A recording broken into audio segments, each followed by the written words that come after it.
তবে ওয়ার্ডেন রিকিকে শাস্তি দেওয়ার জন্য এখানে আয়রন ব্লক ব্যবহার করে, যেটা কিনা এই সেলের মধ্যেই সেট করা ছিল। এখানে অনেক ভারী একটি লোহা আস্তে আস্তে রিকিকে একদম পিষে ফেলবে।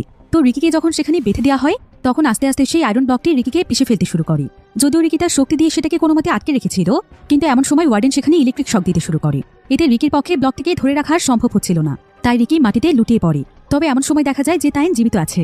তাই তখন মার্টিনের কাছে সাহায্য চাইছিল, কিন্তু মার্টিন বলে যে তার মতো অপদার্থকে বাঁচিয়ে রেখে কি লাভ, কারণ সে তো রিকির কাছে হেরে গিয়েছে, তাকে আর তার প্রয়োজন নেই। এদিকে এমন সময় রিকি কোনো মতে সেলের দরজা ভেঙে বাইরে বেরিয়ে আসে, আর সে সঙ্গে সঙ্গে সেই ব্লকটি আটকে রেখে তাইনকে তাড়াতাড়ি বের হতে বলে। কিন্তু তাইনের শরীরে নড়ার মতো আর কোনো শক্তি ছিল না, তাই দেখতে দেখতে সকলেই চোখের সামনে তাইন সেই ব্লকের নিচে পিষে যায় এবং সেখানেই তার মৃত্যু হয়। তবে তাইনের কাছ থেকে সেখানে একটি ছবি উড়ে আসে। রিকি দেখতে পায় যে এই ছবিটি হচ্ছে তাইন এবং তার মায়ের। সে তখন মার্টিনকে এই ছবিটি দেখিয়ে বলে, তুই কি কোনো মানুষ?